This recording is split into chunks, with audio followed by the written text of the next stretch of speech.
గుర్తు రావట్లేదో మాకు కానీ, మా కోర్ కమిటీ సభ్యులకు కానీ, ఇంట్లో మా తల్లిదండ్రులకు కూడా ఎప్పుడు నాకు అది అర్థం కాని ప్రశ్న. కాబట్టి అనుమతి తీసుకోవడం అంటే ఇదే సార్. మంచి పనికైతే అనుమతి లేదు, ఆయనే స్టార్ట్ చేయమన్నారు, అందుకే చేసాం. అంటే ఒక నిమిషం, ఇది ఎప్పుడు స్టార్ట్ అయింది మీ ఎన్జిఓ అనేది? సార్ యాక్చువల్గా ఎన్జిఓ కంటే ముందు ఒక చిన్న ఫ్యాన్ క్లబ్గా స్టార్ట్ అయింది 2020 కోవిడ్ ఫస్ట్ వేవ్లో. ఒక 6 నెలలకి మాకంటూ ఒక సపరేట్ ఇంట్రెస్ట్ చూపిస్తున్నారు ఆడియన్స్ మా కంటెంట్కి. దాన్ని ఎన్జిఓగా చేంజ్ చేద్దామని అనుకున్నాం. ఎన్జిఓగా చేంజ్ చేయగానే ఫస్ట్ ప్రోగ్రామే 50 ఊర్లో చేసాం, ఆంధ్ర, తెలంగాణ, కర్ణాటకలో. ఎందుకంటే అంత టీం కూడా ఎగ్జైట్ అయ్యారు మా కాన్సెప్ట్కి. మన రాజీవ్ కనకాల గారే పోస్టర్ లాంచ్ చేశారు. అలా తేరుకున్నాం అనేసరికి సెకండ్ వేవ్ వచ్చింది. సోషల్ మీడియాలో కాదండి, ఎన్జిఓ అంటే సోషల్ సర్వీస్ చేయాలి, గ్రౌండ్ లెవెల్లో ఉండాలి. అలా ఎంతమందికి ఎన్ని సేవా కార్యక్రమాలు చేశారు, ఎలా చేశారు, ఎంతమంది మీ టీం ఉన్నారు? ప్రస్తుతానికి రిజిస్టర్డ్ వాలంటీర్స్ దగ్గరగా ఎన్ఆర్ఐస్ వీళ్ళని పక్కన పెట్టుకుంటే 27,000 మంది వాలంటీర్లు, పైచిలుకు వాలంటీర్లు ఉన్నారు సార్. ప్రోగ్రామ్స్ అంటే చెప్పాను, అన్నదానంతో స్టార్ట్ చేసి కోవిడ్ సెకండ్ వేవ్ రావడం వల్ల మేము కోవిడ్లో చాలా సర్వీసులు చేసాం సార్. అవి మాకు చాలా బలాన్ని కూర్చుని. అండ్ మా టీం కూడా ఇంకా చాలా మందికి వచ్చారు. ఇంట్లో ఉండిపోయే వాళ్ళని, ఆ కోవిడ్ ఎఫెక్ట్ అయిన వాళ్ళకి మేమే డెలివరీలు చేసుకొని ఇంటికి వెళ్ళి ఫుడ్, ట్యాబ్లెట్స్, మెడిసిన్స్ ఇవ్వడం జరిగింది. గేటుకి తగిలిచ్చేసి వచ్చేసేవాళ్ళు. కాకపోతే వాళ్ళు బాధలో ఉన్నారు కాబట్టి అవి ఫోటోలు దిగి మనం బయటకు పెట్టలేం. మేము పోస్టర్లు ఏ ఊరికి ఆ ఊరు వేసాం, 10-15 ఊర్లు. ఫోన్ నెంబర్లు వేసి, మీరు కానీ ఇలా ఇబ్బంది పడుతుంటే, ఇంట్లో క్వారంటైన్ అయ్యి ఉంటే మటుకు ఈ నెంబర్లకు ఫోన్ చేయండి, మా టీం వచ్చి మీకు ఫుడ్ ఇచ్చేళ్ళిద్ది, మెడిసిన్స్ ఇచ్చేళ్ళిద్ది ఫ్రీగా. కోవిడ్తో బలపడింది సార్. మనం దాన్ని మంచిగా అనుకోవాలో చెడుగా అనుకోవాలో మాకు తెలియదు. అక్కడి నుంచి రకరకాల ప్రోగ్రాంలు, ప్లాంటేషన్స్, గవర్నమెంట్ స్కూల్స్ను కూడా మేము టచ్ చేసాం సార్. ఆంధ్ర, తెలంగాణలో పలు గవర్నమెంట్ స్కూల్స్కి వెళ్ళి అక్కడ లేనివి చిన్న సదుపాయాల్ని మేము కల్పించగలిగాం. మేమేమి లారీ ఇచ్చామని చెప్పట్లేదు, మాకెంత ఉందో మేము అంత చేయగలిగాం. ఇంకా అక్కడి నుంచి 365 రోజులు నిత్య అన్నదాన కార్యక్రమం అని, అట్ ద సేమ్ టైం స్టూడెంట్స్కి కొన్ని మోటివేషనల్ సెక్షన్స్ అని, కొన్ని పోస్టర్స్ లాంచ్ అని, అలా చేసుకుంటూ వెళ్తున్నాం. ఎన్టీఆర్ మీల్ అనే ఒక భారీ కార్యక్రమం పునాది పుంజుకుంది 1.5 సంవత్సరం క్రితం. ఎన్టీఆర్ మీల్కి ఒక బ్యాగ్. 100 crores కూడా కొద్దిగా క్లారిఫికేషన్ ఇవ్వండి. సిఎస్ఆర్ ఫండ్స్ అంటే తెలియకుండా ఏం కాదు, అందరికీ తెలుసు, ఐడియా ఉంది. మీరు తెలియదు అని చెప్పి అనొద్దండి. ఏంటి అంటే 100 కోట్లతో మేము చేస్తున్నాం అన్నారు. 100 కోట్లు చేస్తున్నామంటే ఆల్రెడీ ఉన్నట్లు, ఎక్కడి నుంచో వచ్చేది కాదు కదండి. ఆల్రెడీ ఉంటే మనం చెప్పాలి, ఓకేనా? సో మీరు పోస్టర్ కూడా 100 కోట్లతో చేస్తున్నాం సేవా కార్యక్రమాలని చెప్పి చాలా క్లియర్గా మెన్షన్ చేశారు. సో అలాంటప్పుడు ఉంటే ఉన్నదాన్ని మేము ఇంత పెద్దది చేస్తున్నామని చెప్పాలి. అసలు లేని దాన్ని మేము సృష్టిస్తామని చెప్పడం ఎంతవరకు కరెక్ట్? ఎలా దాన్ని ప్రజల్లోకి తీసుకెళ్తున్నారు? ఆ 100 కోట్ల రూపాయల ఫండ్స్ అనేది సేకరించి చేస్తారా? అది క్లారిటీగా చెప్పాలి. మేము సేకరించి కాదు, 1000 కోట్ల రూపాయలు మేము సంపాదించి దాన్ని మేము ఖర్చు పెడతాం అనేది ఒక పద్ధతి. ఆల్రెడీ మా దగ్గర ఉంది 1000 కోట్లు, మేము ఖర్చు పెడదాం అనేది ఒక పద్ధతి. సో క్లారిఫికేషన్ ఇవ్వండి. ఒక సినిమాని మనం అనౌన్స్ చేసేటప్పుడు ఒక ప్రొడ్యూసర్ దగ్గర మొత్తంలో డబ్బు ఉండదు, ఫినాన్షియర్స్ అని ఒకటి ఉంటుంది. ఇది సినిమా కాదండి. అదే సార్, ఇది సినిమా కాదండి. ఒక ఎన్జిఓ అన్నప్పుడు చాలా బాధ్యతాయుతంగా వ్యవహరించాలి. దానికి వచ్చేటువంటి ప్రతి రూపాయి కూడా ఒక సామాన్యుడి కోసం, ఒక పేద వ్యక్తి కోసం ఎవరో ఒకరు సహాయం చేసేటువంటిది. మీరు చెప్పిన సిఎస్ఆర్ ఫండ్స్ కావచ్చు, what ever it is. CSR funds అనేవి జనరల్గా ఎలా వర్క్ అవుతాయి అంటే, మనం ఆ గ్రామానికి వెళ్ళినప్పుడు మా గ్రామ కమిటీ ఏదైతే ఉంటుందో వాళ్ళని ఎడ్యుకేట్ చేయాలి. First point. ఇప్పుడు ఒక గ్రామంలో మరుగుదొడ్లు లేవనుకుందాం. ఆ గ్రామంలో మా టీమో, ఆ బాధితుడో డైరెక్ట్గా టాటాకో లేకపోతే ఒక కంపెనీకో ఫోన్ చేసి, అయ్యా మా ఊర్లో మరుగుదొడ్లు లేవు, వచ్చి మరుగుదొడ్లు కట్టండి అంటే కట్టరు.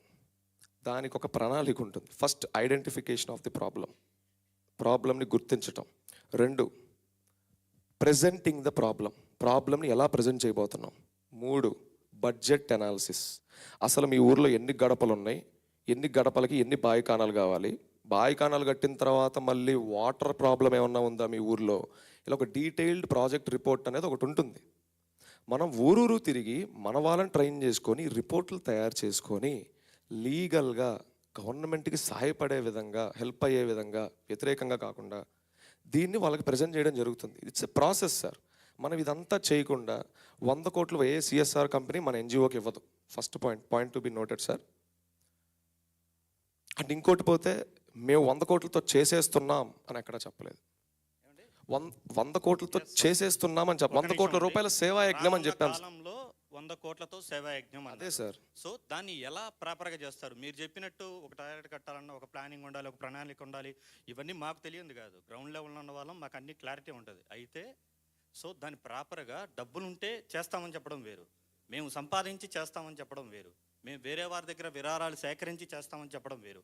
సో మీరు చెప్పేది సిఎస్ఆర్ ఫండ్స్ అనేది కేవలం బయట వాళ్ళ దగ్గర నుంచి ఒక విరాళంగా సేకరించి మేము చేస్తున్నారు అని చెప్పాలి. సో దాన్ని చెప్పే విధానంలో చాలా తేడా వస్తుందని చెప్తున్నాను. సో అందుకే అడుగుతున్నాను, 100 కోట్ల రూపాయలను మీరు ఎలా సంపాదించగలుగుతున్నారు? మీకు ఇప్పటికే ఏదైనా కంపెనీలు మీకు ముందుకు వచ్చాయా? అంటే కార్పొరేట్స్ కంపెనీలు ఏమైనా ముందుకు వచ్చి మీకు 100 కోట్ల రూపాయలను మేము ఇస్తాం సో ఒక రా ఎన్టీఆర్ సంస్థకు మేము అందజేస్తున్నాం అని ఎవరైనా చెప్పారా? మీరు ఎవరినైనా అప్రోచ్ అయ్యారా? ఇప్పటి వరకు ఎంత సేకరించారు, ఎంత వచ్చాయి? సార్ ఇదంతా ఒక పెద్ద లాంగ్ ప్రాసెస్ సార్. సేకరణ అంటే ఇప్పుడు మన ఆంధ్రప్రదేశ్ ఉంది సార్, ఎవ్రీ ఇయర్ మన కంట్రీలో కొన్ని వేల కోట్లు సిఎస్ఆర్ ఫండ్స్ బయటకు వస్తాం జరుగుతుంది. అందులో మన ఆంధ్రప్రదేశ్ ఒక 4% 5% క్యాప్చర్ చేసుకుంటుంది. అండ్ క్యాప్చర్ చేసిన ఫండ్స్ని ఎప్పుడైనా ప్రభుత్వం మేజర్ థింగ్స్ మీద పెడుతుంది, like health care, child education, అలాగే గ్రామీణాభివృద్ధి. ఇందులో ఒక నెంబర్కి ఒకటి ఉంది సార్, రూరల్ డెవలప్మెంట్కి చాలా తక్కువ మొత్తంలో సిఎస్ఆర్ ఫండ్స్ ఇంప్లిమెంట్ అవుతున్నాయి. ప్రస్తుతానికి ఉన్న, నేను ఇంటర్నెట్లో ఉన్నది ప్రాపర్ రికార్డ్స్లో ఉన్నది మాత్రం చెప్తున్నాను సార్. ఇది ఎంతవరకు వాస్తవాలు అనేది ఇంక దాంతో ఆ రిపోర్ట్ దగ్గర తీసుకొని వదిలేద్దాం. సో మనం రైతే రాజు, ఒక్క నిమిషం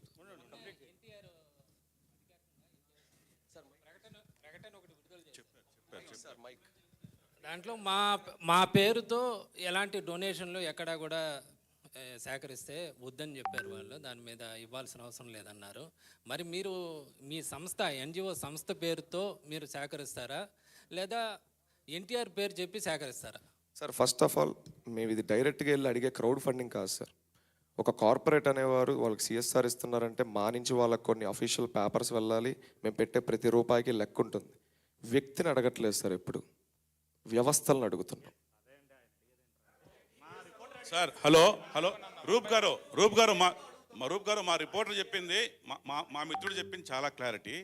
సిఎస్ఆర్ ఫండ్స్ ఒకటి మీరు ఎన్టీఆర్ పేరు తీసుకుంటారు కదా, నా పేరుతో అసలు ఎవరికి ఇవ్వద్దు అని ఎన్టీఆర్ గారి ఒక ప్రకటన విడుదల చేసినప్పుడు మీరు ఎలా ఎక్స్పెక్ట్ చేస్తున్నారు సిఎస్ఆర్ కింద పలానా కంపెనీ మీకు ఎందుకు ఇవ్వాలి?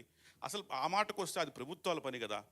ఇప్పుడు చెప్తున్నా మీకు స్వయంగా ఎన్టీఆర్ కార్యాలయంలో నా పేరుతో ఎవరికి డబ్బులు ఇవ్వద్దు, విరాళాలు ఇవ్వద్దు, ఫండ్స్ ఇవ్వద్దు అని చెప్పినప్పుడు మీరు ఎన్టీఆర్ మీరు కంపెనీస్ దగ్గరికి వెళ్ళి మీ సిఎస్ఆర్ కింద మీరు ఇవ్వాల్సిన నిధులంతా మాకేమని మీరు ఎలా అడుగుతారు?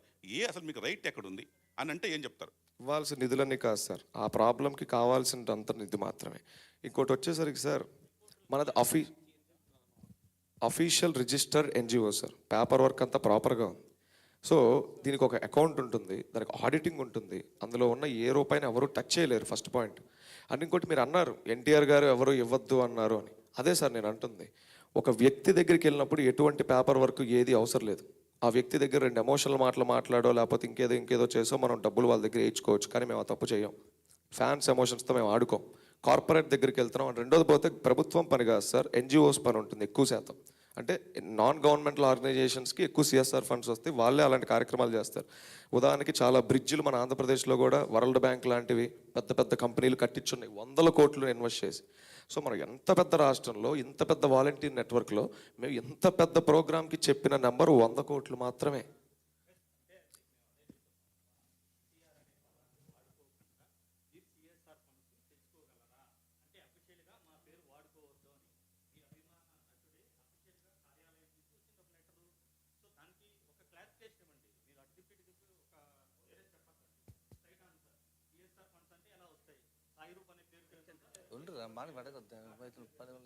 రా ఎన్టీఆర్ అనే పేరుతో వెళ్తుంది సార్.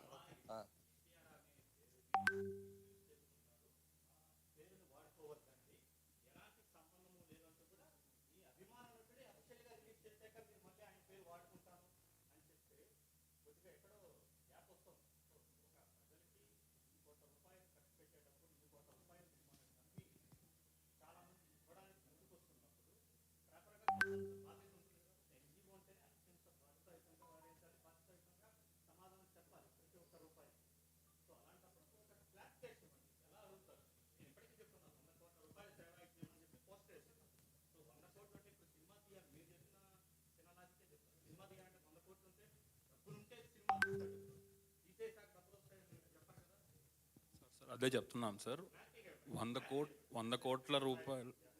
ఒక్క నిమిషం ఇస్తాను, ఎక్స్ప్లెయిన్ చేసి ఇస్తాను. 100 కోట్ల రూపాయల సేవా యజ్ఞం అనేది 100 కోట్లు అనేది we're acting as a bridge between the need and the CSRs. సిఎస్ఆర్కి వాళ్ళకి నీడ్గా మనం బ్రిడ్జ్గా వ్యవహరిస్తున్నాం. 100 కోట్లు అనేది మా టార్గెట్ మాత్రమే. 100 కోట్లు మా దగ్గర ఉన్నాయని మేము చెప్పలేదు. అండ్ మీరు ఇప్పుడు వచ్చిన లెటర్ ప్రకారం దీనికి చాలా టైం పడుతుంది సార్. ఇప్పుడు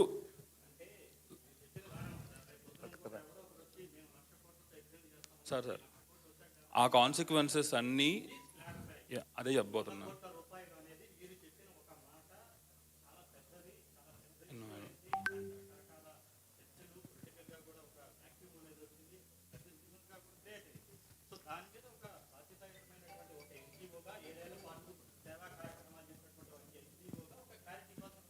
ఎస్ సార్, రాడికల్గా ఏం వెళ్ళమండి. దానికి మీరు చెప్పిన వాటి కాన్సిక్వెన్సెస్ అన్నీ సార్ అదే చెప్పబోతున్నాను సార్. చాలా రెస్పాన్సిబుల్గా నందమూరి తారక రామారావు గారికి గౌరవం ఇస్తూ, ఆయన మాట గౌరవం ఇస్తూనే మా ప్రాసెసింగ్ మీద ఉండబోతుందండి. ఎందుకంటే ఇవాళ చెప్పవి నెక్స్ట్ మంత్లో చేసే ప్రోగ్రామ్ కాదు ఇది. మేము పెట్టుకున్న టార్గెట్కి, మేము పెట్టుకున్న టైం ఫ్రేమ్కి there will be a due process. ఇక్కడి నుంచి తర్వాత అడుగులు ఎలా ఉంటాయి అనేది వీల్ టేక్ ఎ కాల్. చాలా రెస్పాన్సిబుల్గా, చాలా బాధ్యతాయుతంగా వ్యవహరిస్తాం. అంతేగాని ప్రతి రూపాయికి అకౌంటబిలిటీ ఉంటుంది. అలా అని చెప్పేసి ఎవరి మీద వెళ్ళి విరాళాలు తీసుకోవడం, ఇక్కడున్న ఫ్యాన్స్ అనే కాదు, లైవ్ ద్వారా వీక్షిస్తున్న అభిమానుల దగ్గరకు కానీ మీరు కనుక్కోండి, ఇప్పటి వరకు ₹1 విరాళం కూడా మేము అడగలేదు.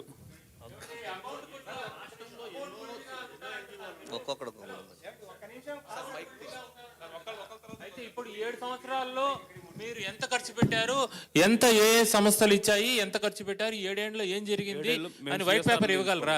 మేము సిఎస్ఆర్లు తీసుకోలేదండి. 7 ఏళ్ళు మా ఇంటర్నల్ టీమ్ కంట్రిబ్యూషన్తోనే మేము చేసాము. పైగా ఈ 7 ఏళ్ళు మేము చేసినవన్నీ చాలా చిన్న కార్యక్రమాలు, ఒక్క ఎన్టీఆర్ మీల్ తప్పితే లోకల్లో జరిగే కార్యక్రమాలు.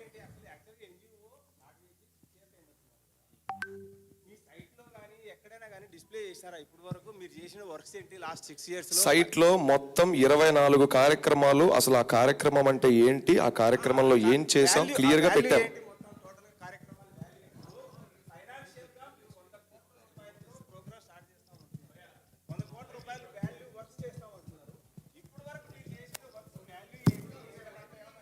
అదే సార్, ఇప్పటి వరకు మేము చేసిన వర్క్స్ యొక్క వాల్యూ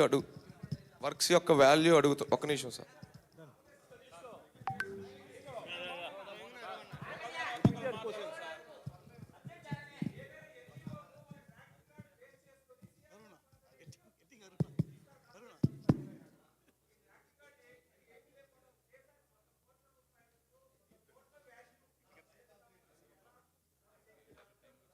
ఇప్పటి వరకు మొత్తం సెల్ఫ్ ఫండెడే సార్. దీనికి ప్రాపర్ లెక్క అంటే చెప్పలేం. ఎందుకంటే ఒక అకౌంట్ ద్వారా కానీ, ఒక కరెంట్ అకౌంట్ ద్వారా కానీ ఏదైనా ఒక ట్రాన్సాక్షన్ జరిగిందంటే దాన్ని చెప్పగలం. మేము అన్నాం కదా సెల్ఫ్ ఫండెడ్. ఎన్టీఆర్ మీల్ విజయవాడలో జరుగుతుంది, ఎన్టీఆర్ మీల్ హైదరాబాద్లో జరుగుతుంది, ఎన్టీఆర్ మీల్ తమిళనాడులో జరుగుతుంది. ఎన్ని ఊరుల్లో 160 సెంటర్స్లో ఎవరి ఖర్చు వాళ్ళు మాత్రమే పెట్టుకున్నారు. మా ఇన్ఛార్జెస్ మేము ఎంచుకునే ఇన్ఛార్జెస్కి ఒక వృత్తి ఉంటుంది. వ్యాపారం అవ్వనివ్వండి, ఉద్యోగం అవ్వనివ్వండి, వాళ్ళ ఊర్లో వాళ్ళు ప్రోగ్రామ్ నడిపించుకునే శక్తి వాళ్ళకు ఉంటుంది. సో వాళ్ళు ఎంత ఖర్చు పెట్టారో మాకు చెప్పక్కర్లేదు. అండ్ మా నుంచి వాళ్ళకేమి, వాళ్ళ నుంచి మాకేమి 2 and 4 ట్రాన్సాక్షన్స్ అనేవి లేవు. అందుకే నేను అమౌంట్ బయట చెప్పలేము ఇప్పటిదాకా జరిగింది. బట్ ఇక మీదట జరిగేకి మాత్రం ఒక రికార్డు ఉంటుంది. సిఎస్ఆర్ ఫండ్స్ అలా వస్తాయి. అండ్ సిఎస్ఆర్ ఫండ్స్కి మేము ఎలిజిబుల్ అంటే ఎస్, వీఆర్ ఎలిజిబుల్. భయ్యా హలో చెప్తున్నాం. ఒక వ్యవస్థని రిజిస్టర్ చేసి 3 సంవత్సరాలు అయి ఉండాలి సిఎస్ఆర్ ఫండ్స్ ఎలిజిబుల్ అవ్వాలంటే. This is the first thumb rule. ఇంకొక 2 రోజుల్లో మేము 3 సంవత్సరాలకి ఎలిజిబిలిటీ ఫస్ట్ క్రైటీరియా వచ్చేస్తుంది.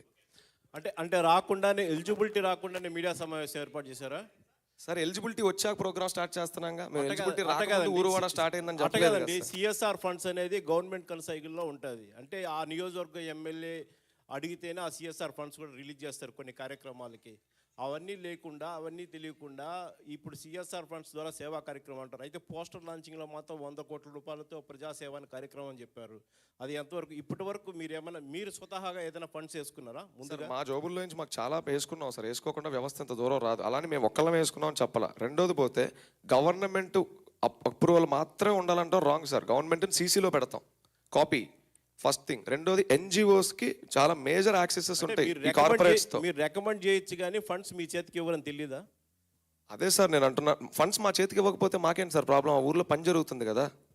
నేనేమంటున్నా అంటే నేను చెప్పేది సేవా కార్యక్రమం అంటే మీరు చేయాలి కదా అంటాను. అవును సార్, అది మేము చేసిన ప్రాసెసే కదా సార్. రిపోర్ట్ తయారు చేసేది మేము. గవర్నమెంట్ ప్రజలకు చేసేది సార్ గ్రౌండ్ లోకి వెళ్తుంది మేము. దాంట్లో మీకేం సంబంధం? గ్రౌండ్ లోకి వెళ్తుంది మేము. గవర్నమెంట్ ప్రజలకి సిఎస్ఆర్ ఫండ్స్ తో సేవ చేస్తుంది. దాంతో మీకేం పని? అక్కడే చెప్తున్నాను కదా సార్, మన ఆంధ్రప్రదేశ్ కేటాయించిన ఒక 4% సిఎస్ఆర్ ఫండ్స్ లో చాలా తక్కువ మొత్తం మాత్రమే రూరల్ డెవలప్మెంట్ మీద వెళ్తున్నాయి. మా మెయిన్ దృష్టి రూరల్ డెవలప్మెంట్, గ్రామీణాభివృద్ధి. మా మెయిన్ దృష్టి దీని మీదే ఉంటుంది. సో ఇక్కడ మేము వెళ్ళి ఒక రిపోర్ట్ తయారు చేసి ప్రతి ఊర్లో మా వాలంటీర్స్ని, మా టీంని ఎడ్యుకేట్ చేసి వాళ్ళకి చైతన్యవంతం చేసి, సార్ విలేజ్లో యుఎస్ పోలో షర్ట్ వేసుకునే రేంజ్కి వెళ్ళినాయి సార్ గ్రామాల ఇవాళ. అలాంటిది మేము జేపీ గారిని కలిసాం సార్. ఇది చెప్పుకోవాలి, ఇది జయప్రకాష్ నారాయణ గారు కలిసాం సార్ ఈ ప్రోగ్రామ్కి సంబంధించి కొన్ని కీలకమైన నిర్ణయాల కోసం. సార్కి మొత్తం చెప్పిన తర్వాత ఆయన ఒక మాట అడిగారు మమ్మల్ని, నాకు ఒక మాట ఇవ్వాలి మీరు, నేను దీనికి ఏదన్నా మీ ఐడియాకి మీ చిన్న వయసు ఒకటి మాట ఇవ్వాలన్నారు. ప్రజల్ని ఎప్పుడూ సోమరబోతులు చేయకండి. ఈ ప్రోగ్రాం ద్వారా ఊర్లో ఎవరి మరుగుదొడ్డి వాడికి ఎలా కడుక్కోవాలో నేర్పించండి. మేము వెళ్ళి మీ మరుగుదొడ్లు కడుగుతామని ఎవ్వరికి చెప్పకండి. ఒక రాజకీయ పార్టీ అయినా ఒక సేవా సంస్థ అయినా ఈ 2 రూల్స్ని గుర్తుపెట్టుకుంటే ఖచ్చితంగా మీరు ప్రజలకు మంచి చేస్తున్నట్టే.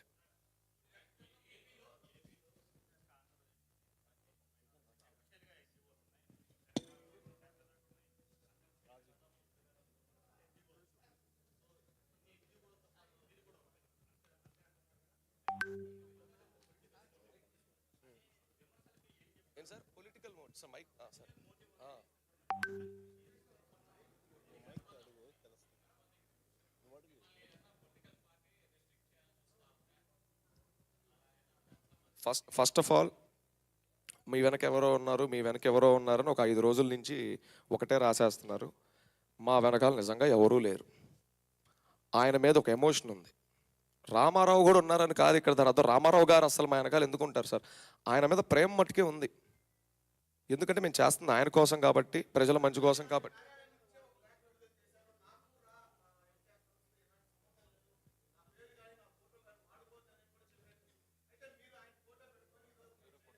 సార్ ఇప్పుడు అదే సార్, మన ఇంట్లో మనకు ఒక కుటుంబం ఉంటుంది సార్, లేదా మన ఫ్రెండ్ సర్కిల్ ఉంటుంది. ఎప్పుడు పక్కన ఒక 2 ఫ్రెండ్స్ ఉంటారు. ఆ 2 ఫ్రెండ్స్ ఏం చెప్తున్నారో మాత్రమే మనం వింటాం, కానీ ఆ గేటు బయట అల్లాడిపోయేవాడిని మనం అంత ఫాస్ట్గా చూడలేము సార్. అసలు హీరో గారికి మా గురించి ఎలాంటి మాటలు చెప్పారు అంటే, నేను పత్రికా సభ్యుల నుంచే నేను కొన్ని విన్నాను, నేను పేర్లు చెప్పలేను. మీ వెనకాల ఏదో పెద్ద రాజకీయ పార్టీ ఉందని, మీరు ఏదో ఒక పార్టీకి బీ టీం అని, హీరో గారికి తక్షణం మీ గురించి ఇలా చెప్తున్నారు, హీరో గారు అందుకే మీ గురించి భయపడే ఆ లేఖను వదిలారు, అందుకే మిమ్మల్ని హీరో గారు కలవడానికి ప్రయత్నించలేదని చాలా బలంగా వెళ్ళింది. ప్రోగ్రామ్ స్పాన్ పెద్దదైతే నిజంగా వెనకాల ఎవరో ఉన్నట్ట.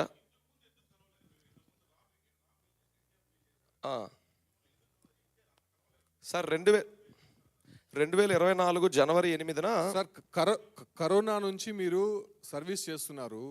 కార్పొరేట్ సోషల్ రెస్పాన్సిబిలిటీ పేరుతో ప్రతి ఒక్కరు కూడా ఈ సేవా కార్యక్రమాలు చేస్తారు. బట్ ఇక్కడ మీరు పెడుతున్నటువంటి ఈ ఒక ఆర్గనైజేషన్లో ఇష్యూ ఏంటంటే 100 కోట్లని మీరు సొంతంగా సేవ చేయొచ్చు, మీరు సోషల్ రెస్పాన్సిబిలిటీ తీసుకోవచ్చు. బట్ ఇక్కడ ఒక హీరోని ముందు పెట్టి చేస్తున్నారు. సో దీనిపైన అఫీషియల్ ఫ్యాన్స్ అసోసియేషన్ కూడా వాళ్ళు యాంటీగా మాట్లాడుతున్నారు. అసలు వాళ్ళు ఎవరో మాకు తెలియదు, మేము సోషల్ యాక్టివిటీస్ చేస్తున్నాం, బట్ ఇటువంటి వారు ఎప్పుడు కూడా ఎన్టీఆర్ని అప్రోచ్ అవ్వలేదు, కనీసం వాళ్ళ పిఆర్ టీమ్ని టచ్ చేయలేదు. మళ్ళీ ఎందుకు ఈ రకమైనటువంటి స్పెక్యులేషన్స్ ఇప్పుడు 2 స్టేట్స్లో కూడా పొలిటికల్గా టర్న్ అయిపోయింది ఇది అందరూ కూడా చాలా ఇంట్రెస్టింగ్గా చూస్తున్నారు ఇప్పుడు మీరు మాట్లాడేది. సో ఒక ఎన్టీఆర్ని అడ్డం పెట్టుకొని, ఒక హీరోని అడ్డం పెట్టుకొని ఈ రకమైనటువంటి యాక్టివిటీస్ 100 కోట్లు అనేటువంటి ఇష్యూనే ఇప్పుడు రైజ్ అవుతుంది. సో అది ఎక్కడి నుంచి తీసుకొని వస్తారు? మేజర్ క్వశ్చన్ అయితే ఇదే. ఆర్గనైజేషన్ అయితే మీరు పెట్టచ్చు, కానీ ఈ ఒక ఫండ్స్ అనేది ఎక్కడి నుంచి రైజ్